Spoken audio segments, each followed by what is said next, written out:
Welcome to senior online study. Channel को subscribe कीजिए, like कीजिए और शेयर कीजिए। साथ में बेल आइकन घंटी को दबाना ना भूलिए, जिससे हर वीडियो का नोटिफिकेशन क्या हो, क्विक मिले। कैसे हैं आप सभी? बहुत दिनों के बाद आप लोगों से मिल रहे हैं, ज़्यादा नहीं 10 से 12 दिनों के बाद मिल रहे हैं। आप लोगों को क्लास नहीं लिया जा रहा था, ठीक है, उसके लिए माफ़ी चाह रहे। कुछ काम होने के कारण आप लोग को वीडियो नहीं मिल रहा था, यानी क्लास नहीं लिया जा रहा था, ठीक है। लेकिन आप लोगों से भी थोड़ा सा नाराज़गी है मेरी। आप कुछ सोच रहे होंगे क्या? नाराज़गी ये है, अगर आप लोगों को अगर कोई चीज़ में दिक्कत हो रहा था तो आप लोग कमेंट कर सकते थे ना। कमेंट करते काहे कि हम पर डे है ना, पर डे हम देखते थे, कमेंट लिस्ट पर डे देखते थे, लेकिन किन्हीं का कोई कमेंट नहीं था, ठीक। लेकिन फिर हम सोचे हो सकता है स्टूडेंट क्या कर रहे होंगे, काहे कि लगातार आप लोग को वीडियो मिल रहा था, काहे कि रिवीजन करने का टाइमिंग नहीं मिल रहा था ना। तो आप लोग क्या कर सकते हैं, प्रीवियस क्लास का क्या कर सकते हैं, वीडियो देख सकते हैं, रिवीजन कर सकते हैं, ठीक है। जल्दी हम सोच रहे जितना आप लोग को पढ़ाया गया है उन सभी का क्वेश्चन आप लोग को प्रोवाइड करवा दिया जाएगा, ठीक है। अपना व्हाट्सअप नंबर दे देंगे, या आप लोग क्या कर सकते हैं, वीडियो के लास्ट में कमेंट करके आंसर दे सकते हैं, ठीक है। ज़्यादा नहीं, हर एक एक चैप्टर का मात्र आपसे 5 सवाल पूछा जाएगा, या 2 नंबरिया पूछा जाएगा, हो सकता है 5 नंबर भी होगा उसमें, ठीक है, आपसे पूछा जाएगा। तो कोशिश यही रहेगा कि हर स्टूडेंट का क्या हो, रिप्लाई आए, ठीक है। तो चलिए ज़्यादा डिस्कस नहीं करते हैं। आज हम लोग बायोलॉजी का क्लास कर रहे हैं। हम लोग का चैप्टर चल रहा था principle of inheritance and variation, वंशागति विविधता के सिद्धांत। लेसन 5 चल रहा था, क्लास 12, ठीक है। तो चलिए आज हम लोग देखते हैं एलील। एलील कहते किसे हैं, ठीक है, एलील कहते किसे हैं। एलील का हिंदी होता है एलीली होता है, ठीक है। तो चलिए डिफिनेशन देखते हैं हम लोग। एकदम शॉर्ट डिफिनेशन है, आज आप लोगों को थोड़ा सा अधिक पढ़ना पड़ेगा, कुछ ज़्यादा कैलकुलस नहीं है, सिर्फ डिफिनेशन है। एक डिफिनेशन समझिएगा, ऑटोमेटिक दूसरा डिफिनेशन समझ सकते हैं, ठीक है। पहले सुनिए लेक्चरर, ठीक है, उसके बाद क्या कीजिए, उसके बाद आप कॉपी पे क्या कीजिए, नोट कीजिए, ठीक है। तो चलिए तो देखते हैं हम लोग एलील कहते किसे हैं। समजात गुणसूत्र के किसी खास बिंदु पर पाए जाने वाले विकल्पित जोड़े के किसी खास लक्षण को नियंत्रित करते हैं, उसे एलील कहते हैं। समजात क्रोमोसोम यानी एक ही समान गुणसूत्र के किसी खास बिंदु पर एक ही समान, ठीक है, लक्षण के यानी गुणसूत्र के यानी समान गुणसूत्र के किसी खास बिंदु पर जब पाए जाते हैं विकल्पित जोड़े, जब वो जोड़े में होते हैं, ठीक है, 2 होते हैं, जोड़े में होते हैं, वो क्या करते हैं, किसी खास लक्षण को नियंत्रित करता है। जब वह जोड़े में रहता है तो किसी खास लक्षण को नियंत्रित करता है, उसी को क्या कहते हैं, एलील कहते हैं। यहाँ तक किसी को समझने में कोई दिक्कत? आराम से देखिए, समझिए, कोई दिक्कत नहीं है, ऑटोमेटिक। मतलब 2 एक समजात गुणसूत्र है। अगर हमारे शरीर में कुछ भी होता, हर एक एक अंग का कुछ ना कुछ क्या होता है, काम होता है ना। उसी तरह इसमें भी क्या है, एक समजात गुणसूत्र के, ठीक है, वो जोड़े में है, किसी खास विकल्पित जोड़े के लक्षण को क्या करता है, नियंत्रित करता है, वही क्या कहलाता है, एलील कहलाता है, ठीक है। यहाँ तक किन्हीं को समझने में कोई दिक्कत नहीं है ना। तो चलिए आप देखते हैं डोमिनेंट कैरेक्टर्स यानी प्रभावी गुण। डोमिनेंट कैरेक्टर्स यानी प्रभावी गुण, ठीक है। देखिए कुछ नहीं है, इसलिए आपको आज 4 से 5 डिफिनेशन करवाएंगे, क्योंकि हर एक एक डिफिनेशन एक दूसरे से मिलता जुलता। अगर आप एक डिफिनेशन समझिएगा तो आप क्या कर सकते हैं, दूसरा डिफिनेशन ऑटोमेटिक पढ़िएगा ना, याद हो जाए। जब आपसे एक ही बार में 5 डिफिनेशन एक ही बार में जब याद कर सकते हैं, आपको कोई दिक्कत क्या होगा, नहीं होगा ना। तो चलिए देखते हैं, ठीक है। डोमिनेंट कैरेक्टर्स यानी प्रभावी गुण। चलिए डिफिनेशन देखते हैं।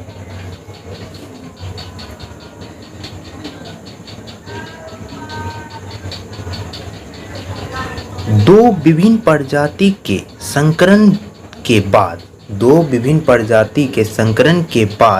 F1PD में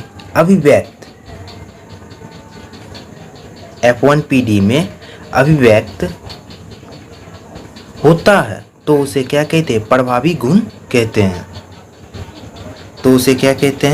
प्रभावी गुण कहते हैं यानी डोमिनेंट कैरेक्टर्स कहते हैं, ठीक है। एक बार और समझिए, उसके बाद हम आपको समझाएंगे। एक बार और डिफिनेशन रिपीट कर रहे हैं, सुनिए। दो विभिन्न प्रजाति के संकरण के बाद F1PD में अभिव्यक्त होता है तो उसे क्या कहते हैं? प्रभावी गुण कहते हैं यानी डोमिनेंट कैरेक्टर्स कहते हैं, ठीक है। यहाँ तक किन्हीं को समझने में कोई दिक्कत? देखिए, जैसे में कैपिटल टी किस गुण को दर्शाता है? लंबाई गुण को। किस गुण को दर्शाता है? लंबाई गुण को दर्शाता है, यानी कैपिटल टी जो है लंबाई के लिए है, ठीक है। यहाँ तक किन्हीं को समझने में कोई दिक्कत? बस सीधा सा फंडा। या आप ये भी कर सकते हैं,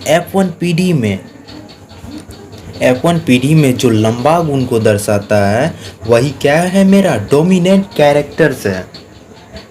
कौन लंबा गुण को दर्शाता है? कैपिटल टी दर्शाता है, ठीक है। लंबाई के लिए कैपिटल टी। यहाँ तक किन्हीं को समझने में कोई दिक्कत?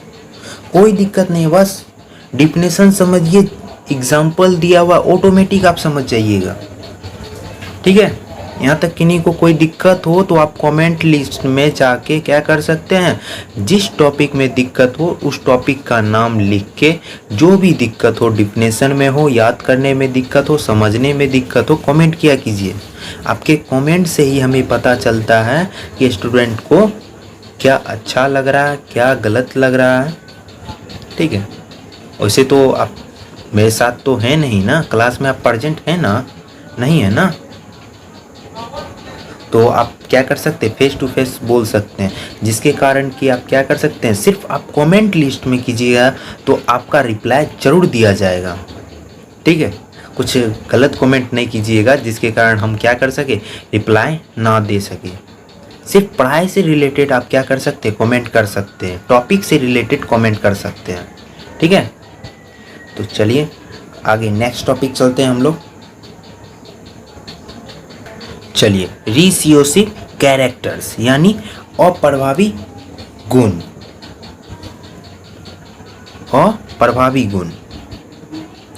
तो चलिए अब देखते हैं अप्रभावी गुण।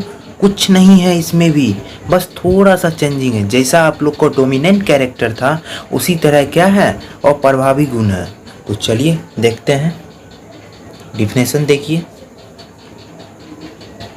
और इसमें ज़्यादा समझने के लिए जब आप क्या कीजिए? हाइब्रिड पढ़िएगा यानी संकरण पढ़िएगा, ठीक है। तो ऑटोमेटिक आपको क्या होगा? समझने में दिक्कत नहीं होगा, ठीक है। उसमें पूरा डिक्लेयर आप लोग को बताया गया है, जिसके कारण कि वो वीडियो आप लोग को पहले मिल गया है, ठीक है। आप लोग समझ चुके होंगे, ठीक है। क्या कि बीच में ये मेरा डिफिनेशन छूट रहा था, जिसके कारण सोचे नहीं, स्टूडेंट को ये डिफिनेशन करवाना बहुत ज़रूरी है। यानी तो स्टूडेंट सोच रहे होंगे सर बहुत डिफिनेशन छोड़ रहे हैं। आप लोग चिंता मत कीजिए, हम नोट्स भी बना रहे हैं, ठीक है।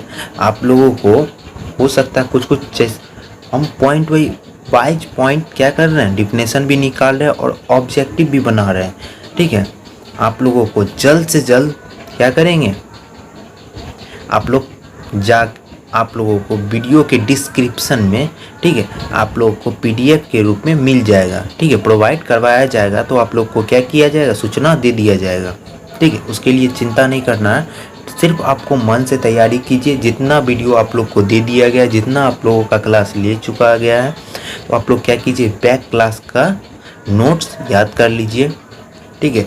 ये अच्छा रहेगा, जिससे आप लोग का प्रिपरेशन भी अच्छा रहेगा ना। तो चलिए देखते हैं रिसियोसिव कैरेक्टर्स। डिफिनेशन देखते हैं। दो विभिन्न प्रजाति के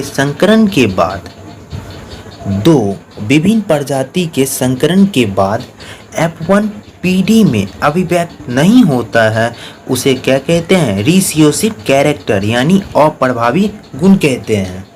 अप्रभावी गुण कहते हैं। आप कुछ सोच रहे होंगे, बार बार सर दे रहे दो विभिन्न प्रजाति कौन था इसमें? किस दो विभिन्न प्रजाति कौन आ रहा है? किस में व्यक्त नहीं हो रहा? F1 पीढ़ी में व्यक्त नहीं हो रहा। कौन? आप देखिए, जैसे में कौन व्यक्त नहीं होता है? एग्जाम्पल में देखेंगे तो ऑटोमेटिक समझ में आ जाएगा। जैसे में बौनापन के लिए स्मॉल टी, बौनापन के लिए स्मॉल टी। अब देखिए, डोमिनेंट कैरेक्टर में आप क्या देखे थे? कैपिटल टी था लंबे गुण के लिए, वो लंबा गुण को व्यक्त कर देता था F1 पीढ़ी में। लेकिन जब किसकी बारी आई? जब बौनापन का गुण की बारी आई तो वो क्या करता था? अपने गुण को अभिव्यक्त नहीं करता था, यानी प्रदर्शित नहीं कर पाता था F1 पीढ़ी में। ठीक है, आप लोग पढ़ चुके हैं हाइब्रिड संकरण, तो ऑटोमेटिक आप समझ गए होंगे। ठीक है, समझने में किन्हीं को किसी प्रकार का दिक्कत हो तो वो कमेंट जरूर कीजिए। सीधा सा फंडा था, कुछ नहीं है। डिफिनेशन देखिए, एग्जाम्पल देखिए, ऑटोमेटिक आप समझ जाइएगा। तो चले हम लोग नेक्स्ट टॉपिक चले। यहाँ तक किन्हीं को समझने में कोई दिक्कत हो तो बोल सकते हैं। चलिए नेक्स्ट टॉपिक चलते हैं हम लोग। अब हम लोग पढ़ेंगे यूनिट कैरेक्टर्स। यूनिट कैरेक्टर्स यानी इकाई लक्षण। ठीक है, यूनिट कैरेक्टर्स यानी इकाई लक्षण। तो चलिए देखते हैं इकाई लक्षण किसे कहते हैं। इकाई लक्षण भी कुछ नहीं है। ठीक है, चलिए डिफिनेशन देखते हैं। जीवों में पाए जाने वाला प्रत्येक लक्षण इकाई लक्षण कहलाता है। जीवों में पाए जाने वाला प्रत्येक लक्षण इकाई लक्षण कहलाता है। अब कुछ सोच रहे होंगे, जीवों में तो कई सारे लक्षण होते हैं, इकाई लक्षण क्यों होंगे? लेकिन कई लक्षण होते हैं, ठीक है, लेकिन हर लक्षण एक दूसरे से अलग होते हैं। ठीक, जब सेम लक्षण को जब गुण प्रदर्शित किया जाता है तब उन सभी लक्षण को क्या किया जाता है? काउंट किया जाता है। तो क्या होते हैं? एक से अधिक होते हैं तो उसे क्या किया जाता है? बहुविकल्पित कहा जाता है। ठीक है, तो लेकिन जीवों में हर लक्षण अलग अलग होता है, सब डिफरेंस होते हैं एक दूसरे से। ठीक है, इसी कारण जीवों में पाए जाने वाला प्रत्येक लक्षण इकाई लक्षण कहलाता है। ठीक है, यहाँ तक किन्हीं को समझने में कोई दिक्कत? ठीक है, यूनिट चार्ज में कोई दिक्कत नहीं है ना? तो चलिए नेक्स्ट टॉपिक हम लोग देखते हैं। देखिए इतना देखिए पढ़ाया गया है। एलील पढ़े, डोमिनेंट कैरेक्टर्स पढ़ लिए, रिसेसिव कैरेक्टर्स पढ़ लिए और यूनिट कैरेक्टर्स पढ़ लिए, यानी इकाई लक्षण पढ़ लिए। ठीक है, हर डिफिनेशन आपको समझ में आ गया होगा। जैसे आप लोग को समझाया गया है डिफिनेशन, जैसे मेरा डिफिनेशन है, ऑटोमेटिक आप समझ चुके होंगे। ठीक है, तो चलिए ज़्यादा डिस्कस नहीं करते हैं, नेक्स्ट टॉपिक की ओर चलते हैं। पढ़ाई के बाद डिस्कस करेंगे। चलिए अब हम लोग देखते हैं होमोजाइगस। होमोजाइगस, ठीक है, होमोजाइगस यानी समयुग्मनज। ठीक है, देखिए ये दो डिफिनेशन एक साथ लाने का ये रीजन था कि होमोजाइगस और हेटेरोजाइगस। ठीक है, हेटेरोजाइगस यानी विषम युग्मनज। ठीक है, हर डिफिनेशन एक दूसरे से मिलता जुलता है, जिसके कारण कि आपको होमोजाइगस यानी समयुग्मनज बताएंगे तो आप विषम युग्मनज ऑटोमेटिक समझ जाइएगा। ठीक है, इसमें आपको किन्हीं भी प्रकार का दिक्कत नहीं होगा। ठीक है, तो चलिए देखते हैं होमोजाइगस का डिफिनेशन। ऑटोमेटिक देखिए समझ आइएगा, होमोजाइगस यानी समयुग्मनज। जिसमें गुणसूत्र की संरचना एवं जीन की संरचना एक समान हो उसे क्या कहते हैं? समयुग्मनज कहते हैं। समयुग्मनज कहते हैं। देखिए एग्जाम्पल में देखिए, जैसे में पौधे के लिए दो एलील का सिंबल हो जाएगा कैपिटल टी।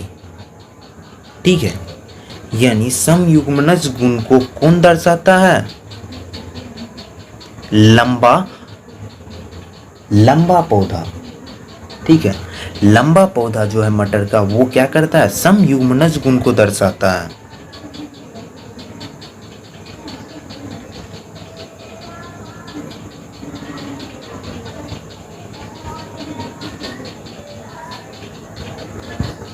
ठीक है, कैपिटल टी जो है वो क्या करता है?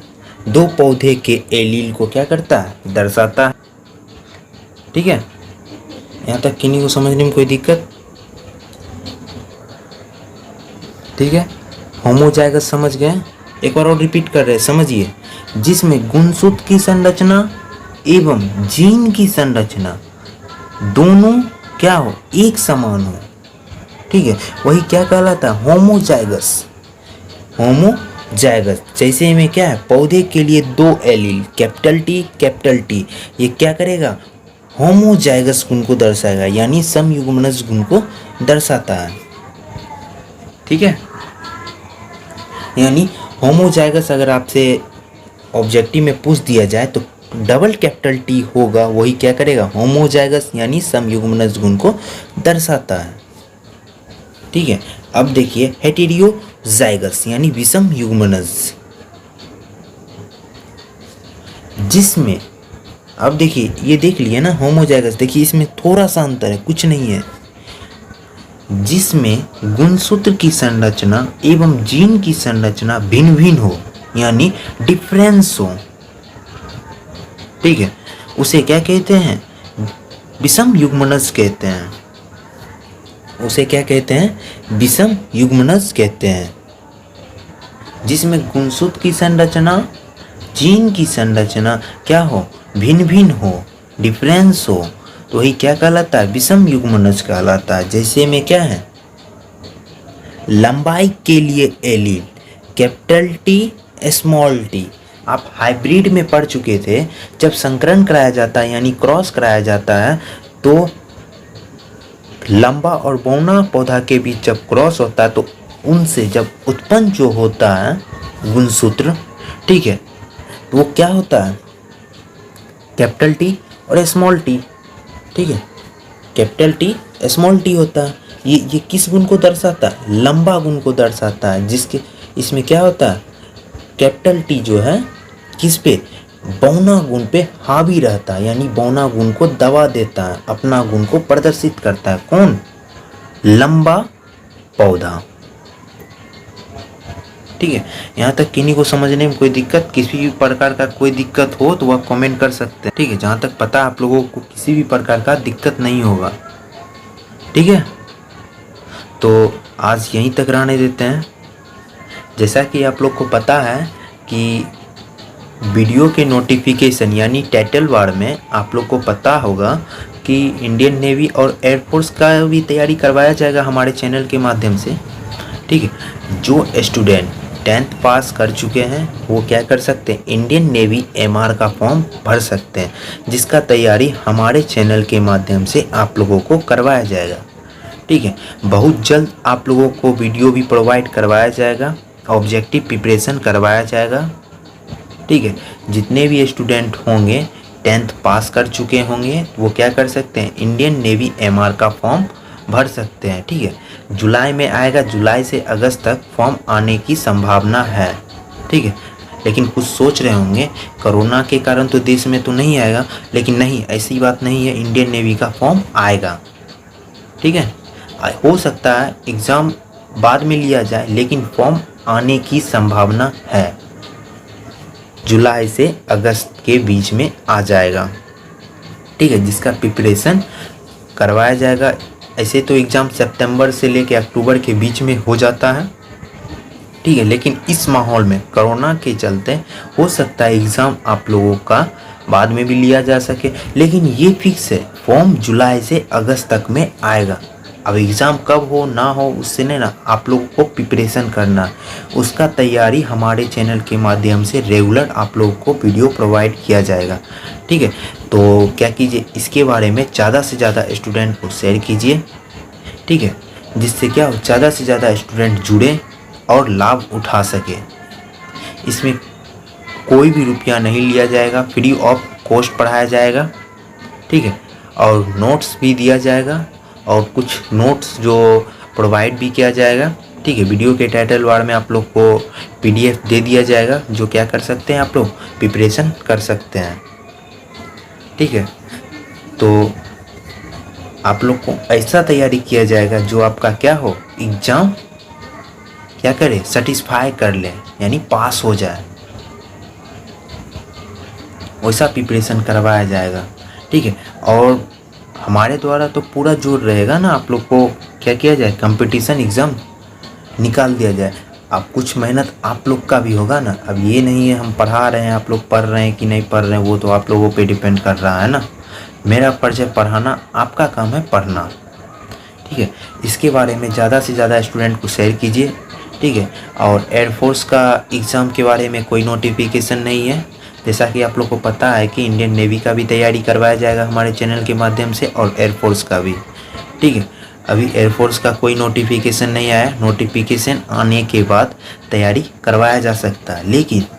लेकिन इसी में इंडियन नेवी में ही जो साइंस का जो होता है ना, साइंस का तैयारी आप लोगों को करवा दिया जाएगा। वो एयरफोर्स के दृष्टि से भी रहेगा, एयरफोर्स के स्टूडेंट वाले भी क्या कर सकते हैं, इस क्लास को ज्वाइन कर सकते हैं इंडियन नेवी को।